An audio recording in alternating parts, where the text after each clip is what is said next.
El 16 de junio de 1945, un poquito antes de las 6 de la madrugada, los ojos humanos vieron por primera vez esto que estáis viendo ahora mismo. Un hongo atómico. Esa primera bomba, esa primera explosión, se le dio el nombre de Trinity. A ese día, en Alamogordo, en Nevada, se le dio el día de la Jornada del Muerto. El señor que estaba coordinando la primera detonación nuclear de la historia, ahí le tenéis, se llamaba Kenneth Bromwich. Su primera frase después de ver el hongo atómico y que pasó a la historia fue: somos unos hijos de P. Básicamente, la ciencia, por primera vez en la historia unida a los militares, había creado un arma que podía terminar con toda la humanidad y con nuestro planeta. Pero detrás del proyecto Manhattan y en torno a él hubo infinidad de elementos que son todavía a día de hoy un misterio y muchos que se ocultan. Pero si queréis saber más sobre esto, no os perdáis este video.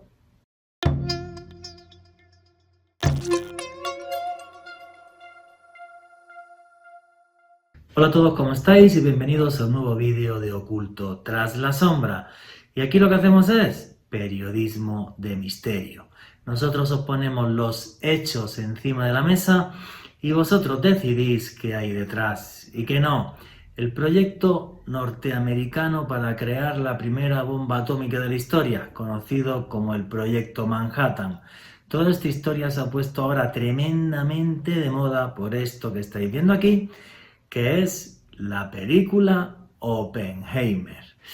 Bueno, pues esta película sobre la vida de Robert Oppenheimer, que es el científico que lidera el proyecto Manhattan, no la he visto, así que no os voy a hacer ningún spoiler, no he tenido tiempo de ir a verla, pues porque en pocas semanas me voy a Egipto y estoy a 1000, pero bueno. Básicamente en este vídeo quiero contaros cosas que seguramente ni están en la película ni habéis leído nunca. Porque en torno a la creación de la primera bomba atómica hay que tener varias cosas en cuenta, que fue, digamos, una disputa entre alemanes y norteamericanos a ver quién la hacía primero, y luego los norteamericanos tuvieron muchísimos fallos, sobre todo en tema de contraespionaje y también respecto a la salud de sus propios ciudadanos, cosas que seguramente nos cuente la película y es posible que no hayáis leído nunca.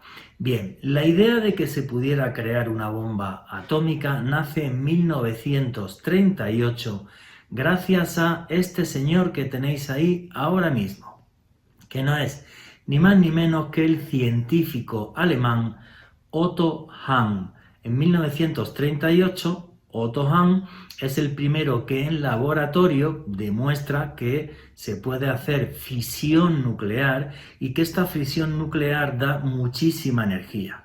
Obviamente, conforme se hacen sus experimentos, las aplicaciones podían ser claramente dos.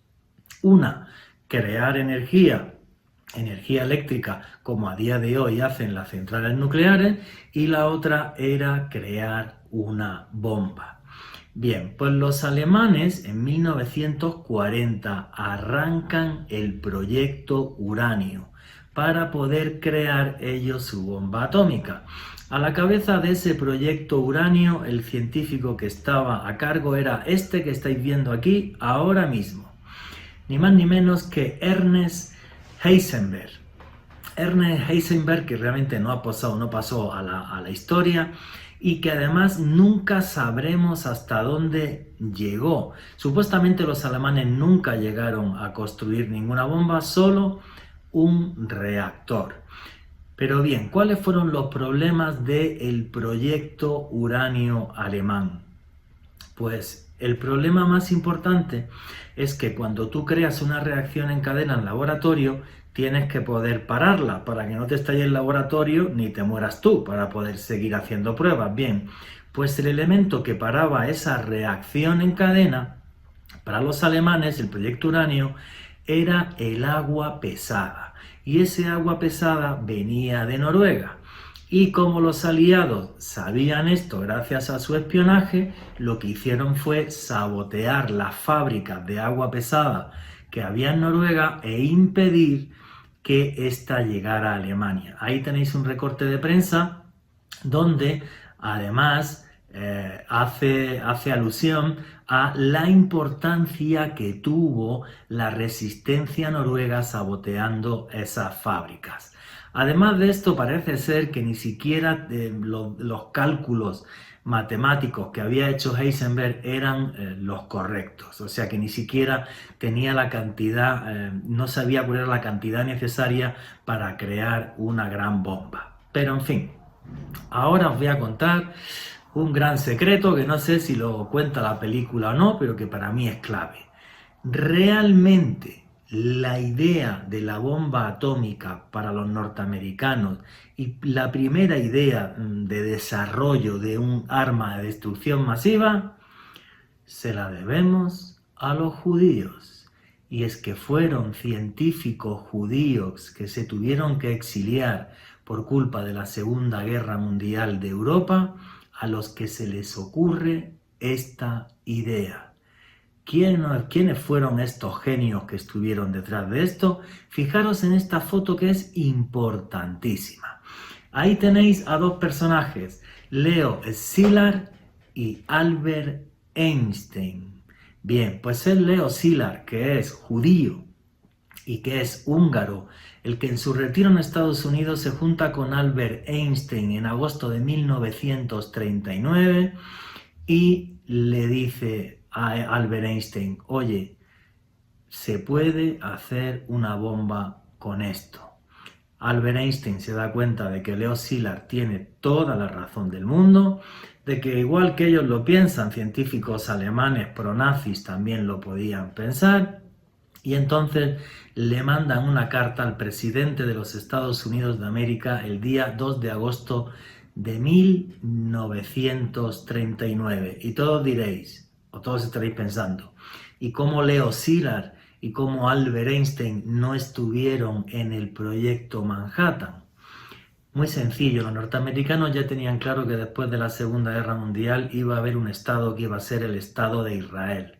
Que el Estado de Israel naciera rodeado de enemigos, como así fue, porque todos los países árabes los iban a atacar, con el control de un arma de destrucción masiva, les daba pánico y por eso dejaron a estos científicos fuera. Y se la jugaron increíblemente con este hombre que tenéis ahí, con el protagonista de la película, con Robert Oppenheimer. Bien, pues Robert Oppenheimer en principio no era el más adecuado para esto porque su mujer había sido miembro del Partido Comunista de Estados Unidos y él siempre fue un tipo que era de izquierdas.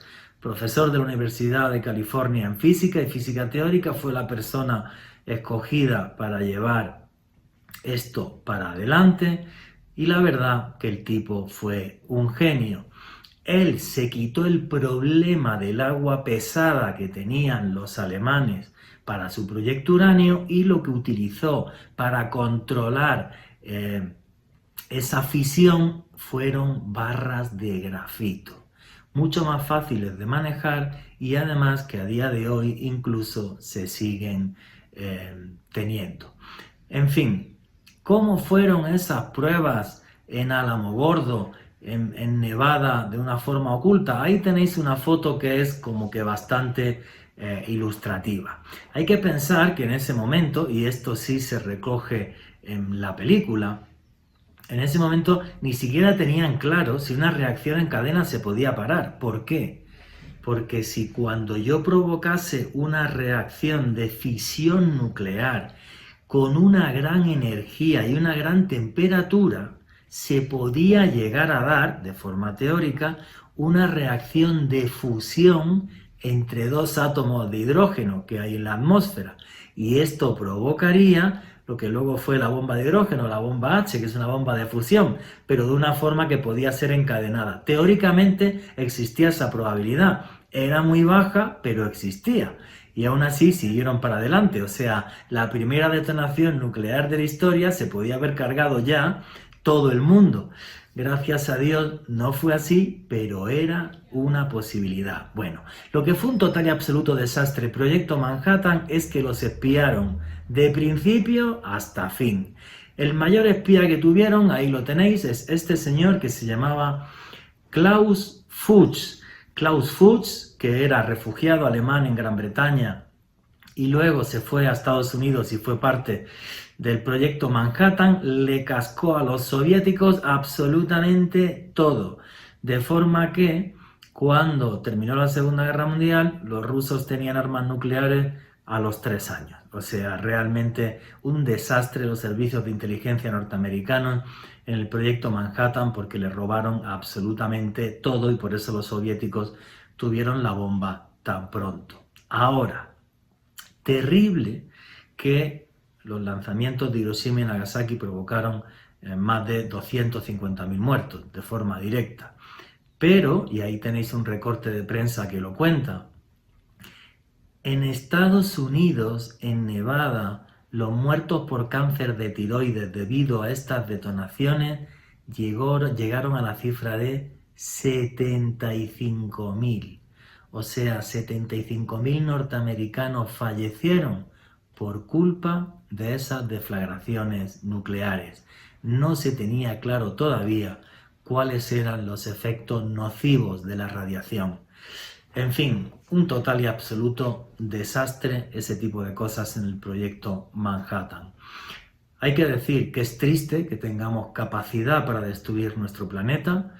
El hombre en su infinita estupidez puede llegar a hacer cualquier brutalidad. No me gusta que ese tipo de armas estén en manos de políticos y increíblemente la aparición de armas nucleares provocó la mayor época de paz de la historia, ya que desde que hay armas nucleares, si el tema se pone muy feo, las guerras no las gana nadie.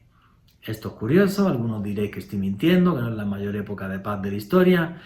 Echarle un vistazo a la historia de la humanidad, a ver cuántas generaciones de personas o hombres con 50 años como yo estamos en países sin que hayamos tenido que ir a una guerra.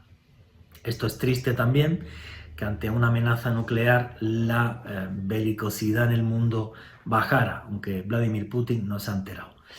En fin, bueno señores, las curiosidades detrás del Proyecto Manhattan.